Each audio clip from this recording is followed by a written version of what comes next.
Hello and welcome all to today's Ask Me Anything session. My name is Jamie, an enrollment advisor at Fourth Dev in partnership with King's College London, specifically here to talk about the UX, UI, and product design. Career Accelerator today. So thank you all for joining. We are joined by one of our past learners today. Her name is Emma. Before we speak to Emma today, um, I'll be, giving you a bit of information on today's session, and I'll be doing a brief introduction to the program. And then Emma will be joining us where we are able to then hear from her experience, and dive into the amazing portfolio and career outcome that she's had since the program. So just some general information.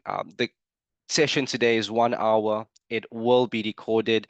And if you haven't already subscribed to our YouTube channel, that is where all of these amazing content and videos are uploaded. So please feel free to visit there and find more video content as well. Then I'll encourage everyone to please use our Q&A session the Q&A function to ask Emma specific questions about the program, her portfolio as well, and use the comment section for any general questions or troubleshooting as well. You can also find a few links in our comment section or the chat section. So here will be links to the brochure, booking links with your enrollment advisor. So please keep an eye out there. So to start off today, just with a brief introduction, the UX, UI, and product design program has been launched to help anyone thinking of getting into this industry and starting fresh to firstly build a practical portfolio for oneself. And the practical portfolio is there to help kickstart this career transition, or perhaps you're advancing your career and you really want to be able to showcase the type of work and projects that you're doing to potential future employers. So over the 6 months, you'll be building out an amazing portfolio, which Emma is going to be showcasing to us today. And you'll be able to create your own unique style of portfolio based on the type of design work and products that you'd like to work with as well. Now, the program is designed for career professionals and anyone that cannot commit to full-time in-person study. So we have a blend of asynchronous learning, which gives career professionals the opportunity to continue in their full-time work while also undergoing their studies. So the program requires about 15 to 20 hours a week of self-paced learning, and this can be split up based on your unique schedule. Once a week, we have a live session where we bring in industry mentors, our course facilitators, to run these 1 hour sessions. That's all about supporting our learners, having open discussions around the industry. Our course facilitators are either going to be UX, UI, or product designers themselves. So you're going to be learning from some of the best in the industry, and they'll be able to share a lot of great insights. So over the week, a blend of self-paced learning as well as interaction. Now, our program is going to have lots of other amazing candidates you're going to be studying with. So the program is all about networking, collaboration, building the relationships as well, which could serve to help you with future opportunities. Now, our program is going to be split into 3 6-week courses, which is going to cover the various elements of UX, UI, and product design. And we dive into tools like Figma, which helps UX and UI designers with wireframing and visualizing the applications and websites that they hope to work on and improve one day. Then, as we move through that process, we have a 6-week live business project. This is one of our most unique selling points because not only are you learning a new skill, but now you get to work with a real client, a real industry partner that is going to be designing a project scope and a project brief that really mimics a actual business problem or business need that they have. So at the end of it, you'll be walking away with real world experience and a portfolio that you're proud to showcase because it now contains a real client as well. And of course, once you wrap up the employer project, you will then finish off the program with a lovely in-person event that we host, and then you'll receive your certificate as well. Now, this is has helped so many students transition their careers through the portfolio. But there's another very important aspect to our Career Accelerator, and that is the career support that we provide. So we take career support absolutely serious. We provide every learner with an opportunity to work one-on-one with an executive style career coach. So a lot of learners I speak to as an enrollment advisor have never worked with a career coach before, and it's often quite difficult to wrap your head around what that process could look like. But essentially, anyone today on this call and possibly watching this at a later point is considering switching careers from where they are currently, and this is a major step in one's life. It comes with challenges, it comes with a lot of change, and often we think about this as a solo journey, something we'll be doing all on our own. But our program takes us one step further to provide you the much needed support and guidance from industry professionals that have been helping hundreds, if not thousands already, of candidates, students, career professionals similar to yourself critically think about what is the next step for myself and how do I get there. It's often the how do I get there that is most challenging, and our coaches are specialized in helping our learners really dive deep into themselves to analyze what are their strengths and what areas do you want to walk away with that are ultimately improved for your success and progression as well. So you have access to the career coaching on the program while you're studying. So as soon as you're ready, you can start that journey with them. Every learner does it at a different point, so don't feel pressured to do it. But when you feel ready, when you think your portfolio is at the point where you're confident to say, I'm going to submit these applications with this portfolio, have a chat with your career coaches, book in that time, and start working with them ultimately towards those goals. Now, we've had so much success based off these two factors. It's the amazing curriculum that we've built, as well as the career coaching, which really speaks on how deeply we care for our students and how much your success, the goals and the outcomes that you walk away with, is to us as well. So that's just a brief on the program. Of course, everyone here today, or most, has a dedicated enrollment advisor.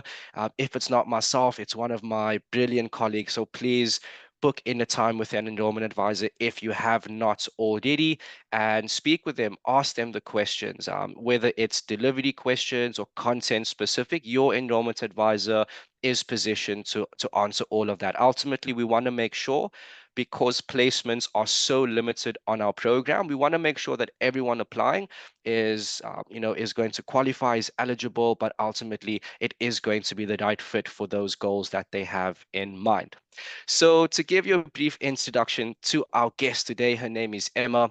She is a graduate of this program, and this program helped Emma develop a portfolio. It helped her put together enough confidence to then be successful. So she landed a new position from a performance design assistant all the way to her new role, which she'll be talking about today.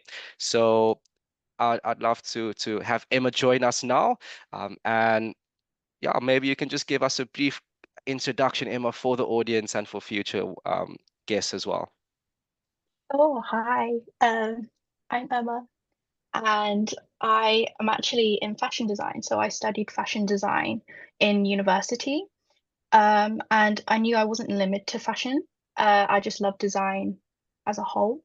So I wanted to have like more of a deep dive into different options within design, and I landed on Full Thread page for the Career Accelerator, and I knew I couldn't commit to a full-time course. So a part-time course was for me.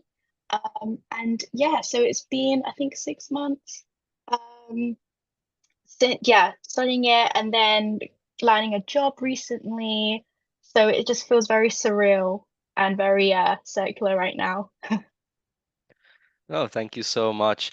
And for the benefit of our audience today and those that might watch this in the future, a big part of the decision making process is deciding, is this program right for me? There are others out there. So Emma, ultimately, what helped you make the decision to actually invest in this specific career accelerator? So it was mainly because I knew I had to still fulfill my full-time job in fashion design. So I still had to commit to that role. I needed something that I could do part-time after work on weekends, but still manage to get support. So whether that be the career coach or whether I can just simply email and have that one-to-one with your success manager or course lead. So really still maintaining that communication was still very important to me, even though it's a part-time role.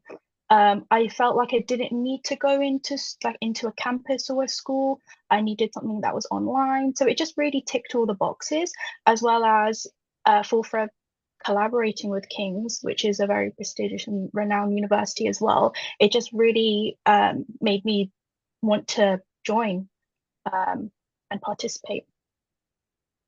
Oh, thank you so much. And for a lot of our students, that's a similar decision-making process as well. It's, there's so many boxes one has to consider. Time investment, financial investment, commitment to actually being disciplined and studying as well. So you ultimately made that decision with the help of your enrollment advisor, and then you joined our program. Can you maybe tell me what were your first impressions, after joining us, let's say after the first week? It was a lot to adjust to, and not in a bad way at all. I think it's because it's been a few years since I've been at uni or at school, so having to rewire myself back into education was something I needed to get used to. But also, it was very exciting having to learn something new. Um, because by then I'm in fashion for a few years now, so at that point I've already kind of know what I need to do, already know what I know. So it was just that opportunity to, I guess, learn something new and also collaborate with different people and get to know different people. There's people that join from all sorts of backgrounds. Like a few would be software engineer. There'll be people from HR that joins, or even therapists. So it's people from all different backgrounds just coming together, and that was very exciting for me. All right, so it sounds like there was lots of collaboration. Did you anticipate collaborating quite a bit on the program, or was that a surprise to you? I was anticipating it, but I do also like working on my own, and I think that's also something that's really good about the course is that you have independent projects, but you're also able to collaborate. There's even a forum that you can go in, and it's a very group-like community there, where you can just ask questions, drop in, and your course or success manager would actually drop in and answer your queries there and then. So that was also very nice. But yeah, in general, just knowing different people and also knowing what your strengths are and what you can, I guess, deliver to group projects was something that was eye-opening for me. That's really good to hear. And I often you speak about how practical the program is. When people are comparing this to other online courses, I'm always saying that this program really focuses on practical work. So from day one, it's really about understanding how the industry works. Did you find that to be true when joining? Was it as practical as you were hoping? Um, it was, but it was also all about time management as well. And I think I'll probably speak about this later on, but it's probably one of my struggles was time management. But the practicality of things was it was very smooth. I felt like I could really reserve time to really just delve in and do Figma work or even go into Miro or learn different softwares as well. Um, but also the opportunity to communicate was also probably one of the biggest things for me as well when you collaborate on Figma. Mm. No, I hear you. I'd actually think it would be a good segment now to have a look at that challenge you were mentioning, because I imagine for a lot of the students that join us, they haven't either been to university in a while, or it's their first time doing an online program. So you're talking about challenges around time management. Can you maybe tell us a bit more about that and how you managed to overcome that? So this was probably a struggle that I realized early on is that how am I going to manage my time when I have a full-time job. Um, because even after work, you want to have your alone time. But then it kind of made me realize that even when I was in uni, it's very similar. You still have to try and balance everything else while still achieving your deadlines on time. So with that, it does come with sacrifices. I do think it's very well worth those because it's only for a certain amount of weeks, and I think it's a very good investment. But I also think yes, it's having to organize your time. I think there were long weekends for me, long nights for me, but I do think the outcome was very much worth it, and the experience itself was very much worth it as well. That's I think that's fantastic to you. It's really testament to an old saying, you reap what you sow, so what you're putting in is ultimately what you're going to get out. And it's the factor of discipline. I think when you really want something, when you want to achieve it, and when you really see it for yourself, it's most important, then one has to make sacrifice. It's, Yeah, not only in the program, but I imagine in any aspect of life as well, there has to be a bit of give and take. But yeah. ultimately, it paid off for you, so it's really good to hear that investment paid off, which we will be diving in just in a second for everyone's benefit. But I'd love to know, the career coaching that I've mentioned just now is a major part of our program. Can you tell me about the guidance that you received from your career coach, and what was the relationship like working with them? Yeah, so with Career Coach, it was quite nice because you can just organize a time um, to really talk to them one on one. You can really bring in topics, and they can also send you resources as well. One thing that I found very useful is that I needed a perspective on what an employer or a recruiter will see in my CV and portfolio. So I needed this because I can't tell. And at the time, I wasn't brave enough to network, which I'll come back to. So it's really honing in on, I think our sessions were really honing on what is lacking from my CV, what I can develop on, or even projects actually for my portfolio. If there's something that, for example, I didn't have a project about fashion and I thought, oh, maybe I want to go into e-commerce. And I actually was kind of insisted to maybe do a portfolio or project on fashion to really show that side of fashion and UX merging. So even that was quite exciting too. But I think it's just really getting the support that was and the reassurance that was very comforting. And yeah, building my CV to what it is today and really sending them out. And there's also tips and tricks like I didn't know about ATS. I didn't know that HR systems would use AI. So how do I conquer that? How do I make my CV approachable and filter through to the next round? It's all these questions that I needed help and assistance on, which I really achieved through Career Coach. I see. No, that's amazing to hear.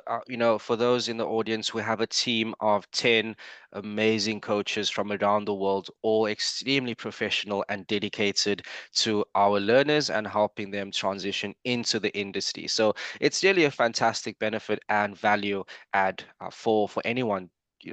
Doing or undertaking such a massive challenge. So, Emma, as I mentioned, not a lot of students or candidates in this call today have ever worked with a career coach before. What would you say is one of the biggest surprises to you with actually working with a career coach if you've never worked with one before the program? So before this, I never worked with a career coach. So this was my first, and it was very insightful, mainly to do with how you view yourself and the kind of psychology around it. Um, for personally, for me, I think I don't hype myself up enough. So I think my career coach was able to kind of help me with this. And it also, I guess, would reflect my CV as well. So just having that positive approach and also I guess there's also issues where I had with imposter syndrome, not knowing if I was good enough. How do I conquer that? So it's also the career coach is able to tailor things towards things that you might need to improve on personally, or whether it's through CVs or portfolios. So it was very well rounded and very vast as well.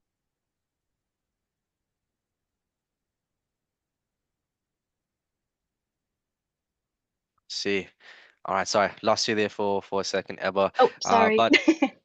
but but thank you for that. So, for those in the audience today, you've heard that career coaching is all it's a journey. We call it the program within a program. So it's really all about helping you define the strengths, areas of improvement, and ultimately being a cheerleader, as you said, Emma. So someone really just standing behind you, giving you that motivation. It's really a fundamental need that we all carry. So really happy to hear that it's benefited you so greatly. Then another big thing we talk about, Emma, is personal brand. Now, aside from the portfolio, when we think of our personal brand, we often think about how we're showing up in the world. And in today's economy, it's about showing up online. So either through your CV, first impressions, or when someone's visiting your LinkedIn profile, or possibly your website as well. What have you learnt about personal brand on this course? Yeah, so each project I felt like I was, I guess, knowing more about my strengths and also my weaknesses, and also trying to better my weaknesses as well. Um, because of that, with the CV and with the portfolio, you really try and understand, oh, this is my USP now. Maybe I can hone in on it and actually do a project about it, or maybe write something on my CV to, I guess, celebrate it. Uh, and also networking as well. Really try and get yourself out there and speak to people and really share experiences. I think with personal branding, it can be quite hard, especially if you're new to this. But I do think it's very important to really showcase your USP so that I guess you're marketable, and also can just sell yourself and really understand what you can contribute. Mm. No, I see. Thanks. Thanks so much for sharing. So personal brand, it's something that you will be working on the program with your career coach, portfolio, personal brand. That's some of the key takeaways. So Emma, you've told us a lot about your journey and your amazing experiences with the coaches and the portfolio building. And that led you to your new role at EasyJet, which is an airline app. So for booking flights, holidays, travel. Before we get into the portfolio side of it, I wanted to know from you, how do you think the program helped you, land this new role ultimately? The program helped in terms of ease expectations. I think for me personally, I needed to bridge the gap between fashion design and UX. Even though the design process is very similar between the two, it was really trying to understand vocabulary, software, and just familiarize myself with the actual process in more depth. So that was probably one of the things that I really used in my interviews. So because in a UX interview or product design interview, you actually normally have a design task, and that's when you get to showcase your personal branding, or even what your strengths are, but also the things that you learn in the course.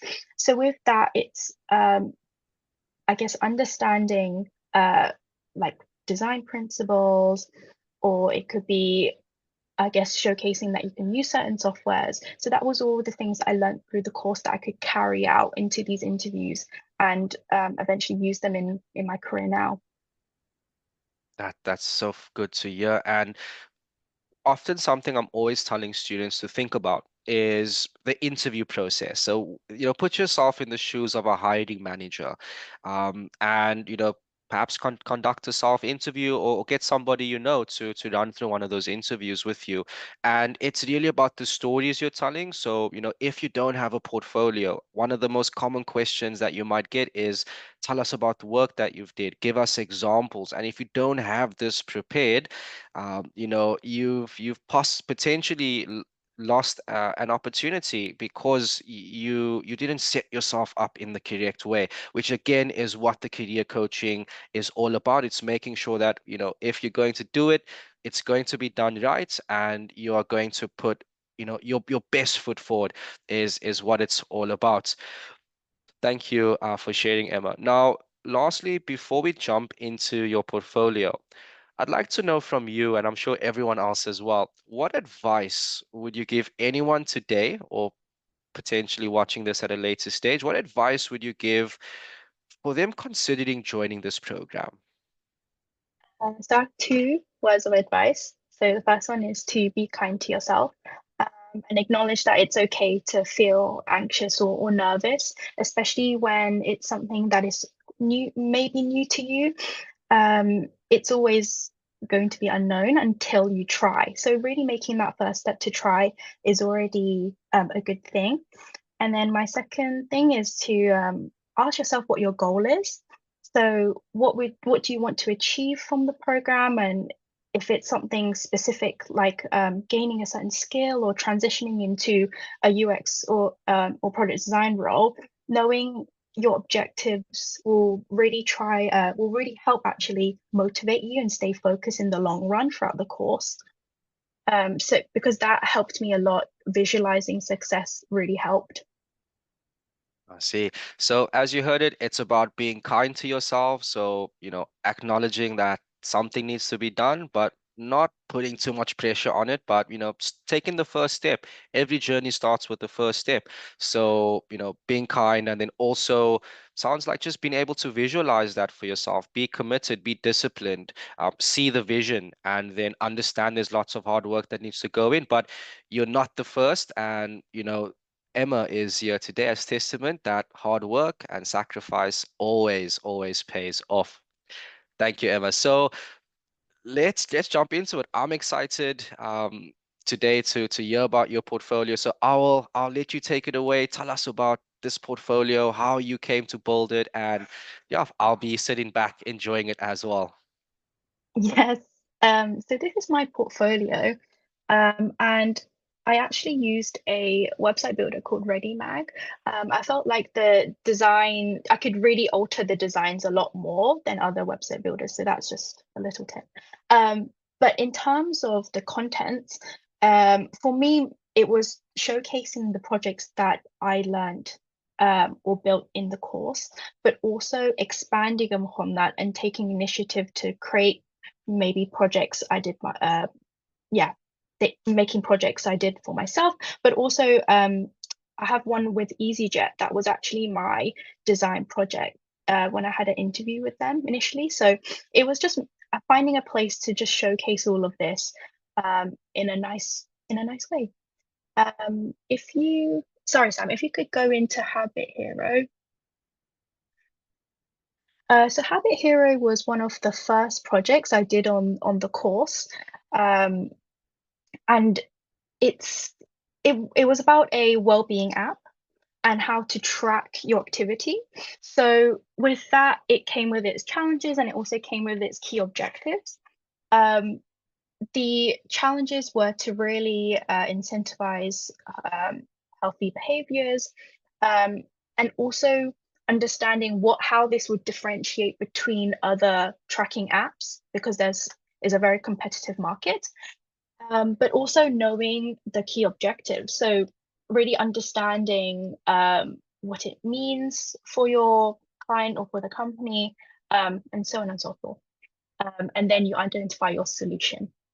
So with this project, I used Figma and also Illustrator. Illustrator is mainly because I used that when I was doing fashion design, but I'm sure there are other tools out there that you could use. And if you scroll down, Sam, thank you. I wanted to showcase key features on the first half of the page. And this is something that was quite helpful as well, is actually looking into other people's portfolios and how they present their work.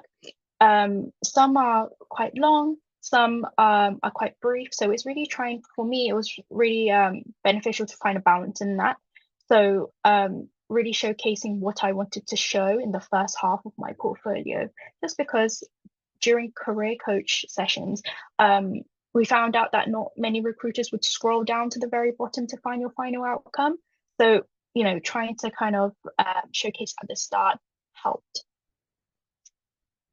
And this is all using Figma as well.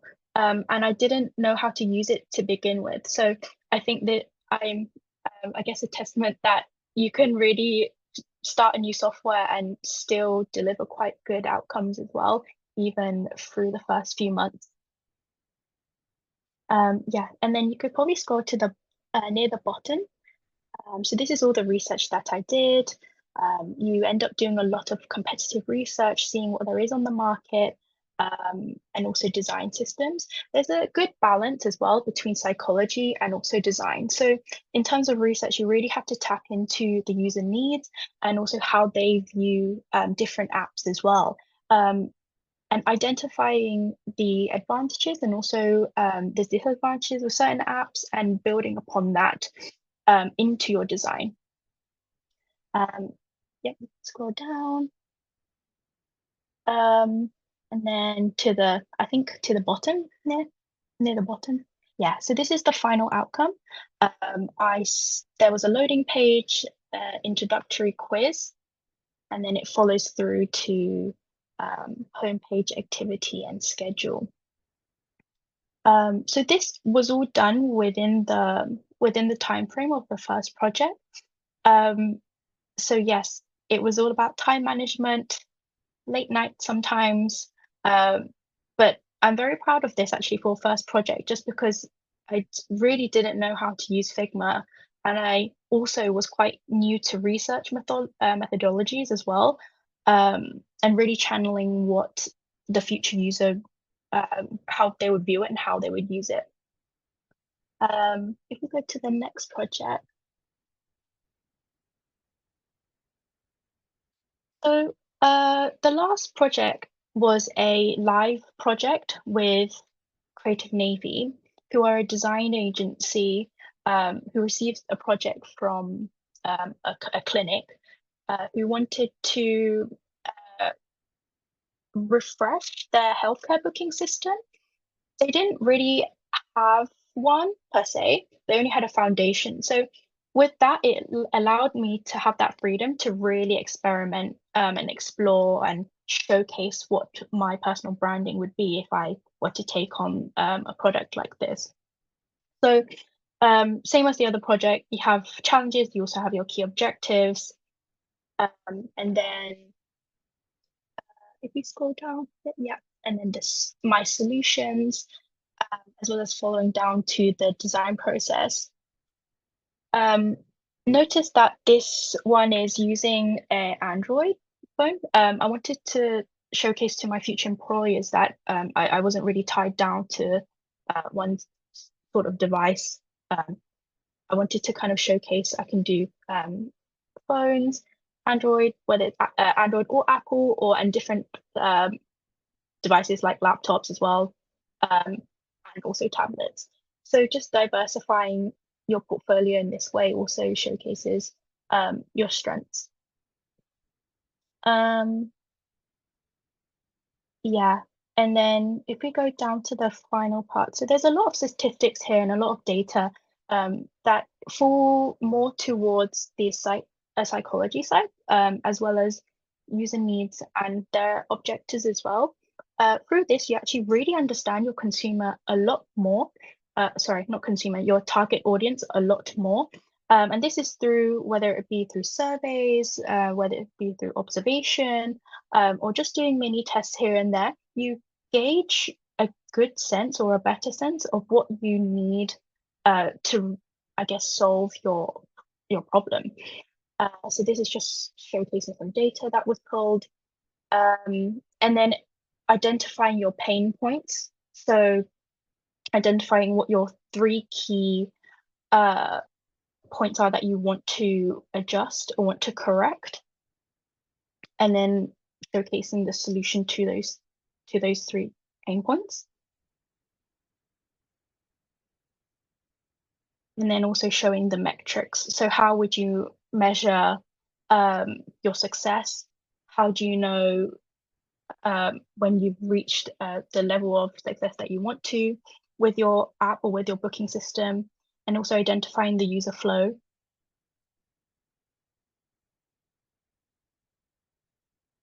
And just key features as well.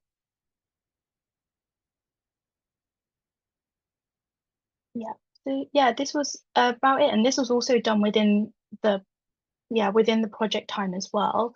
Um, and then, but then I also spent a little bit more time afterwards to do a little bit more extra as in like the loading screens and the sign in and onboarding features, just because I wanted to show on my website, but also to a recruiter or employer that I can do the full set, not just the homepage and the main screens. I wanted to also show a better flow.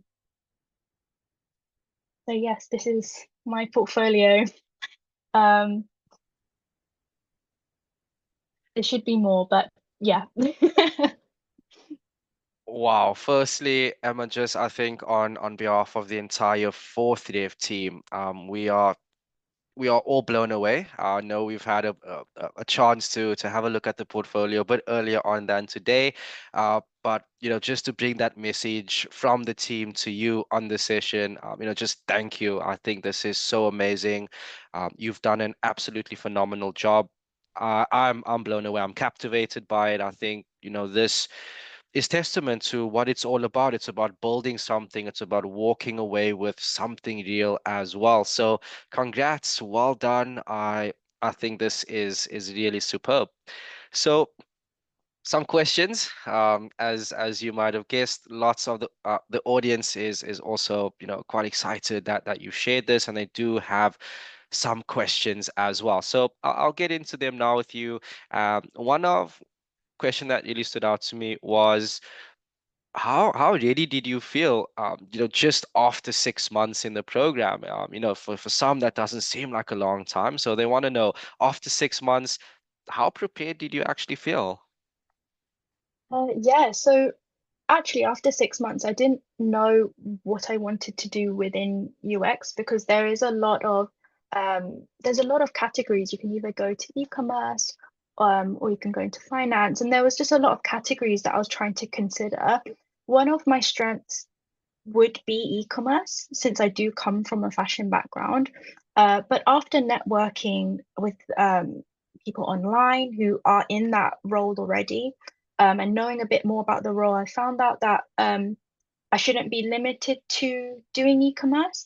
So it was all about using LinkedIn to your advantage, going Mhm. to talks because there are talks out there which invite UX designers or UX leads from different companies and really share their insight of what they do and what their role entails. That was also a good, yeah, a good thing that I went to. And I guess how I considered EasyJet was mainly because they already have a platform that is quite good. Um, I just wanted to really know the potential and really needed, I guess, room to experiment, but also innovate. So that was one thing that I was looking to for my next employer. So for me, it wasn't necessarily what category I would fit myself into, but rather than the opportunities that the employer provides. So that was something that I guess was trying to find out after my 6 months. All right. So it sounds like a non-stop journey as you described it. Yeah. It might end after 6 months, but as a UX UI product designer, the journey is never over. It's something you're always continuing to prove. So thanks for sharing that. Another question we have is how often do you do portfolio review sessions? So is it something you're building out throughout the 6 months, or do you actually just put everything together at the end? I'm still building my portfolio now. I think it doesn't stop for me. I think maybe because I quite like doing it, but I would say the 6 months, I guess during I didn't really build my portfolio to how it is now, that how you're viewing it. It was mainly after the course that I really had that chance to play around and kind of understand what I wanted in my portfolio for my recruiter to see. I would say some projects do end up being quite repetitive. So being able to, I guess, change up the storytelling and sell yourself in a way was something I had to focus on after my course. I don't think it takes that long either. So if you ever find time within the 6 months, that's also something to do. Um, yeah, to do on the sidelines. But I would say, yeah, it's an ongoing journey for me still, even though I have a job now. So not too sure. Not too sure if that was helpful. Helpful, definitely, and inspirational as well. I think it's a lot of commitment and sacrifice as you're talking about, and especially around your personal brand. It's important for everyone to think about it. As Emma mentions, you might not have a clear vision in the beginning, but ultimately it's up to you. The ball is in your court to start thinking of the personal brand and the type of products you want to work with. It will really go a long way down the line. Another common question we're getting, Emma, is do you feel a lack of a relevant degree or qualification holds you back in any way? Or do you think the portfolio and this course kind of bypasses that? So do you think the degree was ultimately necessary? Um, I'm not too sure. As I think it helped that I did come from a design background, but I would not say you're limited to this because when I did my group projects, there was a lot of people, like I said earlier, there was a lot of people from different backgrounds. Some didn't obtain any degree, some are in professionally in a background that doesn't even include design, so they don't even they wouldn't really know what Figma is or how I guess to see things in a design perspective, but they brought something else that was different. So like I said, there was a therapist um, who was in my group, and they provided a lot of information regarding how they would research with their clients and the right questions to ask. So I do think whatever background you do come from, whether you have a degree or not, there is a way you can really benefit and contribute to the course. So yeah, I wouldn't say you're really limited to, and I do think doing this course really helped. Nice. And Anonymous would like to know, one of many anonymous questions is what key stakeholders or individuals do you work with as in your new role? So who are you collaborating with in your current role? Mm. So I haven't.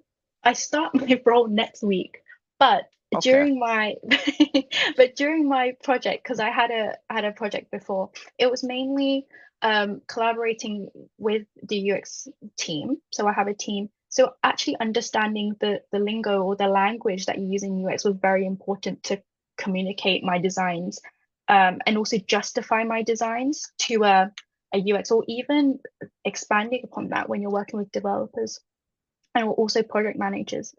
Stakeholders, it really varies. For me, it's probably, sorry, I mean, it really varies because if you're working for an agency, um, like Creative Navy, for example, that project, you would be speaking to your client as a stakeholder. But then in-house is a lot different. I have yet to find out actually. So I will find out and I will relay next time. All right. When I do start. Question from me, Emma, because you mentioned working with a UX designer. Now, some in the audience might be a bit confused. So it's thinking you studied UX design, but you're not a UX designer, you're working with UX design. So, one could venture into many different career paths from this course. So ultimately, if you're someone that really doesn't enjoy the design process, you enjoy sort of research, understanding people, working with them, you could find yourself working with product designers, but you're not necessarily the product designer, and then vice versa in MSK. So more focus on design, and then understanding the course provides you a full understanding of the UX language, as she mentioned. So, being able to work, either with UX designers, UI designers, or product designers. And some roles you might find it's a combination and a mixture of all three of those elements. So, yeah, thanks so much for that, Emma. Then would you recommend showing the processes on your portfolio in more detail, or would it be too much for a recruiter or an employer to go through to see your final outcome? So, in other words, is your portfolio showcasing the right amount of detail, or do you think, sometimes it could be too long or too short? So it really depends on the job that you're that you're looking into, but also the recruiter themselves. This was a question that I kept asking myself when building my portfolio and even in my career coach sessions, just because it was very hard to find this middle ground of having enough content, but also being able to have a very fluid story behind it. Um, the course is intense, and you have a lot of I guess work that you can include in your portfolio, but sometimes it may be a bit unnecessary because your recruiter or even your employer would already know these things. So I think in terms of portfolio is really trying to make it cohesive, really understand what your story should would relay, and what it means to you as well. I think sometimes I needed to take out things or swap in things because I felt like I wanted to showcase a certain skill more. And for me, that was my research, because that was one of my weaknesses. So I wanted to showcase it more to kind of compensate the design aspect as well, which I was more confident in. So I would say to make it your own, but also to speak to your career coach about it, and also look at other portfolios online. I thought that was very helpful for me as well to justify the reasonings behind how I would present my portfolio. Nice. Thanks for sharing. A quick and light question, Emma. What sort of laptop did you use for your portfolio? Was it a Mac or a PC? I use a Mac, a laptop. So mainly because I work in design, so I had a laptop, which was Mac. But I would say there was a lot of people on the course that were using Windows, they were using their PC as well. So it really depends what you have, and I wouldn't say that your resources are limited um, to the output that you will have within the course. So yeah, I wouldn't say it matters. Okay, no, that's good to know. So, in the audience, no need to buy a MacBook if you're doing this course, but if you have one, yeah, you can build something great with it.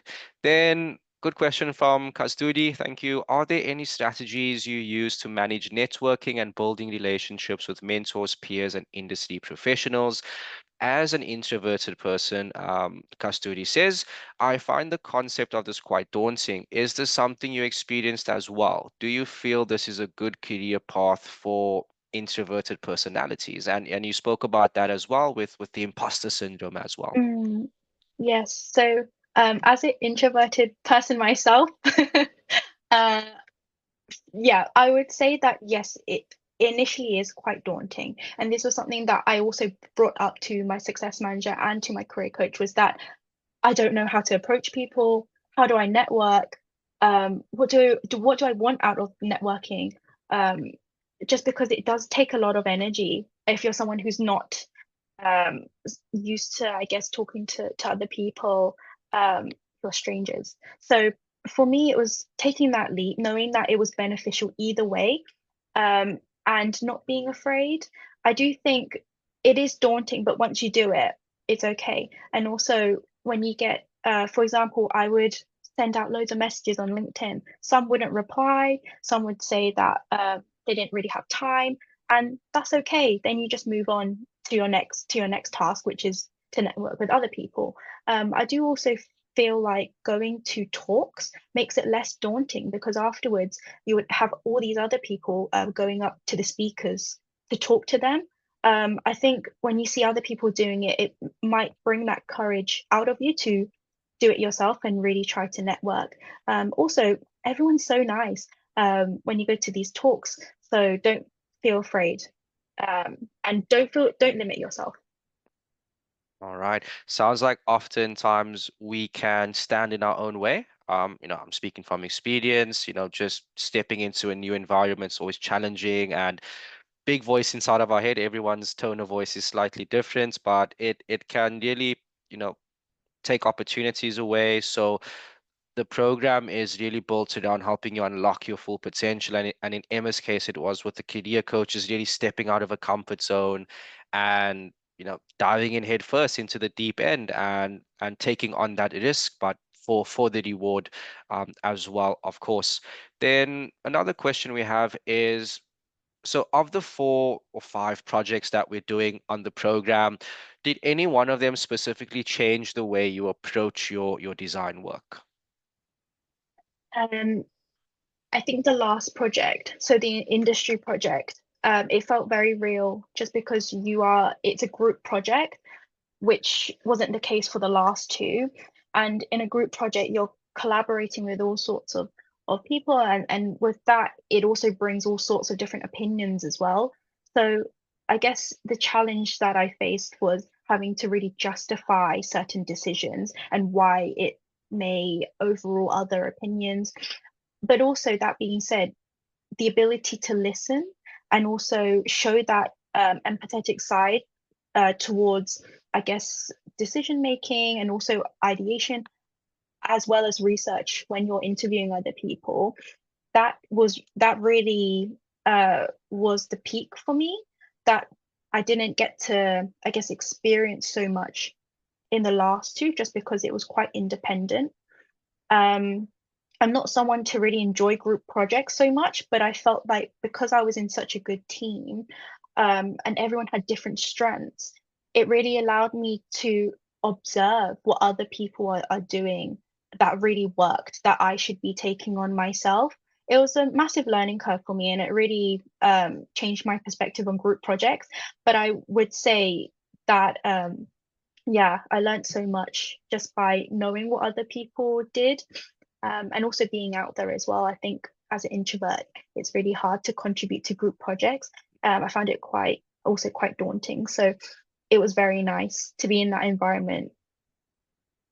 No, I think of a old saying I've heard, when there's too many chefs in the kitchen. So to say when everyone has the same strength and we're all trying to compete for the same task, but as you're saying, everyone had their own strength, and you all respected each other enough to let Yeah. that strength show, and ultimately it the group work and the collaboration means a much better project, a much better outcome if everyone enjoys their position.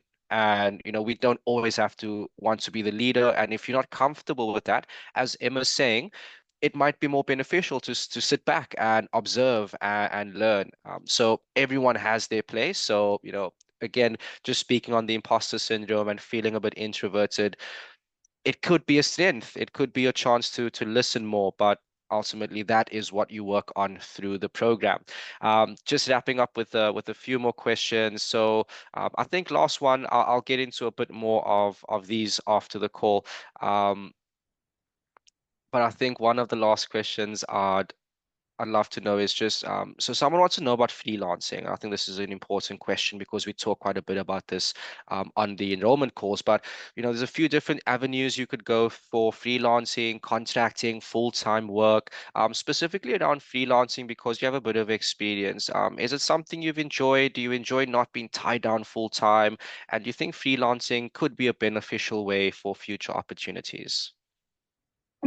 I would say freelancing is a good outlet to connect and build up your client base.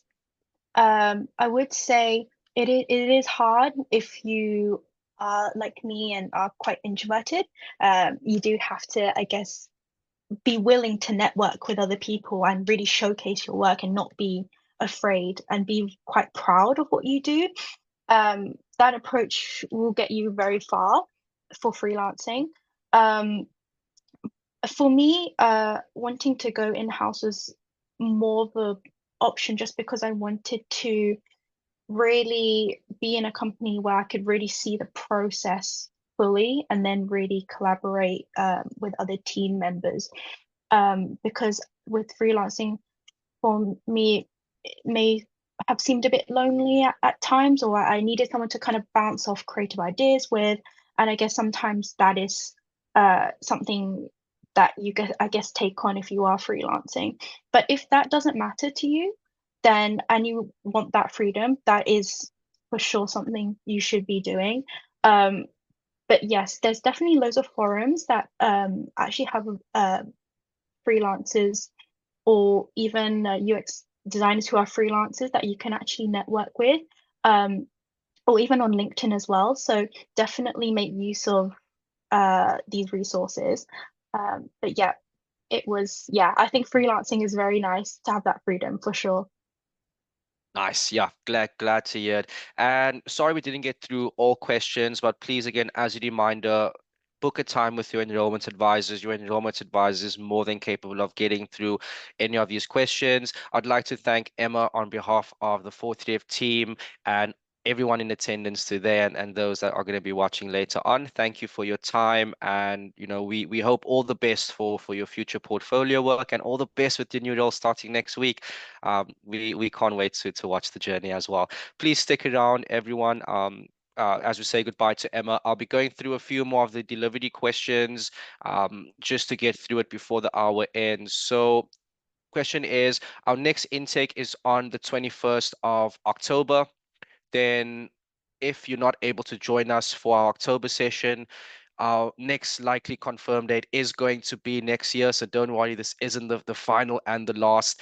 It will be continuing next year, and dates will be confirmed for that. So please keep an eye on.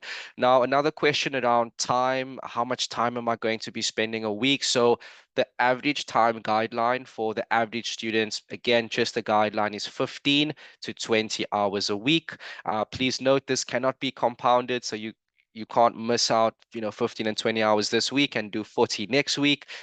Learners have to get through that work, but it is flexible in the sense of you'll be able to log on in your own time on the learning platform.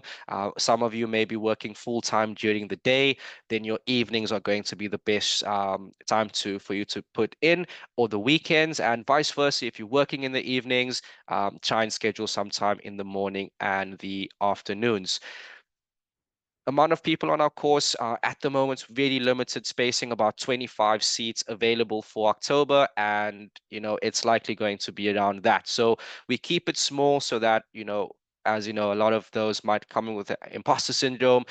We don't want to overwhelm you with numbers. We want you to have a good experience. We want you to feel heard and in a safe environment. So we do limit our class sizes, which is why it's extremely flexible. So please do your applications, book in a time with your enrollment advisors if you have not already. Because we're at time, in terms of cost, the full cost of the program is on our website. It's £5,995. This is currently on a £2,000 exclusive cohort deduction. So original cost is 7,995, but for October it is 5,995. So this is a phenomenal promotion we are running. So please take advantage of it if you are considering, as these prices are not fixed into next year. So it's a great time to consider the investment. At this cost. Then lastly, we have a few other questions that please again get to your enrollment advisor, use the booking links. We are more than happy to schedule that time with you. A few payment options that we can send through as well, but further deductions for those paying upfront. And then we also have the monthly options, 6 months and up to 24 months to pay off this interest free. So if you're looking for an investment that's not upfront, that can be extended over time, please get in contact with us. Speak to us about the 24-month plan if you think that is something that is going to suit your budget. And again, thank you so much for your time, everyone. Have a lovely day.